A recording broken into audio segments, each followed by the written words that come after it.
Hello everyone, welcome in or welcome back to my channel, Proud Orbit here. In today's video, I'm going to be sharing my latest Luna theory I recently came up with and that I think could really put a unique and modern perspective on the modern age of the Loonaverse lore and its story.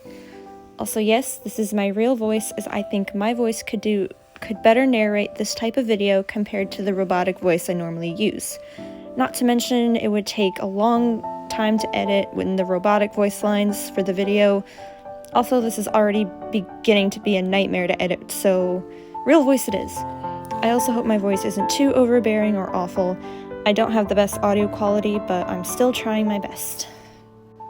Before we start this video, I also want to let out a massive apology to all of you all for failing to come through with the Luna Court timeline video, as it really hurt my confidence to make it neat and tidy. I might pick back up on it, but no promises. For this theory video, I will be discussing my idea of the Luna members having a collective amnesia after the events of the butterfly effect and how it affects the Loonaverse timeline. I will also be mentioning other theories that were created by other LoreBit-Tubers that I feel I agree with in terms of the story. They will all be properly mentioned in this video and will be linked in the description down below, or in order of appearance, as well as all background music that will be linked as well. This video will also be narrated in the third-person perspective to describe each of the girls' actions within the music videos and teasers. This is my interpretation of the story, so this isn't right nor wrong since it's only just a theory. A Luna theory! Okay, I'm sorry, I'll stop now. You are also welcome to leave your own thoughts, opinions, and interpretations down in the comments below. Just remember to always be respectful regardless whether you agree or disagree with this theory.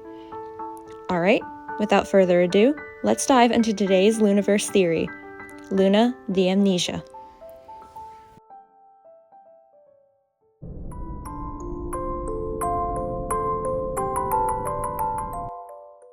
The dawn rises over the Loonaverse.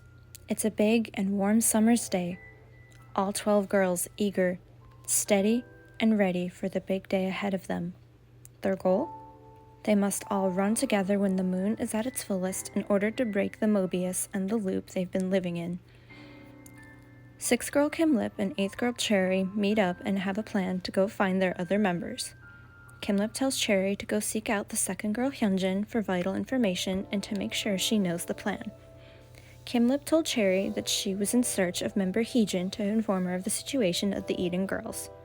Cherry gave her the biggest grin of approval as they both split up and run. The 1st girl, Heejin, makes her way up to the roof. On her way, she senses one of her friends. As she turns around, she realizes it's her friend that sheds of the color red, her friend Kim Lip. Heejin asks her if all is set and ready to go for their plan to be put into motion.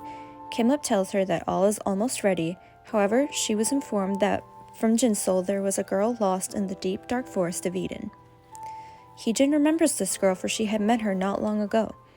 Kim Lip tells her that the girl will be reunited with her friends at the help of her fellow Odd Eye Circle members and soon sets off to do so. Cherry continues running and soon senses 2nd girl Hyunjin up on a bridge all alone. She soon ran up to her as they exchanged happy high fives and to soon hug one another happily. But Hyunjin has important information to tell her that will alter the course of the Loonaverse forever. Deep within the dark forest of Eden, 12th member Haeju walks around cautiously and wary, fearing that she will forever be lost within the forest, for she wishes to see her friends again, especially 11th member Gowon. Suddenly, she felt a surge of power around her. When she opened her eyes, she was standing in the void, just an empty space. But not too long after, 3 girls surrounded her, one of which she recognized immediately was her friend that gave her the fruit to her freedom, for which she looked relieved. Haeju then explained to Odd Eye Circle that she deeply wishes to be reunited with her friends again. Cherry then steps forward and tells her that 9th girl Eves has been waiting for her along with 10th girl Chu and 11th girl Gowon. Kim Lip then tells her that she will immediately bring her to her friends in exchange for telling her friends all about the girls needing to run when the moon has reached its fullest in order to break the loop. Haeju agrees, closes her eyes, and reopens them to see herself on top of a diving board. Eve, Chu, and Gowon had all traveled to the diving board beforehand to have some fun in the sun. All the girls then sense something coming up from above. As they turn to stare upwards, they see a familiar face looking down upon them from above. Eve takes a moment to recognize that this was none other than her friend Haeju. From the opposite side up, Hedgie felt nervous and uneasy. Did Eves want her there? Did she still not accept her? Her mind racing. Eves down below soon smiled and waved to her friend from up above. Hedgie finally smiled and without hesitation jumped right on down to join her friends once again. Once down there, she told them how they all must run at the moon's fullest point. She nodded and agreed as they all got ready for the run. 7th member Jinsel has been teleporting all over the place in search of their leader via 3rd girl Hustle. She finds her and their youngest girl Yojin playing in an open field together, running around happily. Jinsel knows that Hustle is a secondary Odd girl like Cherry for their colors. Orange, green, and purple are all secondary colors that come from the 3 primary colors: red, blue, and yellow. The secondary girls don't immediately have powers like the primary girls do, but their powers can still be awakened like it did for Cherry. Jinsel knows that there is a matter for only Hustle can handle. She approaches her and tells her that there is a matter she must take care of her on her own. Hustle agrees and takes the yellow truck under the influence of Hyunjin taking her there, leaving Yojin all alone in the field. It is now time. The moon is at its fullest.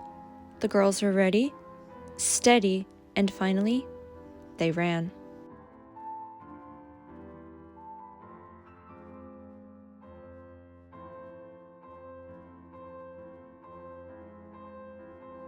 Heejin finally started flying high in the air, but a force hit her like a wave. Right then in her mind, she knew something wasn't right. She started going backwards with no control. Their plan had failed, and the timeline was now reversing once more.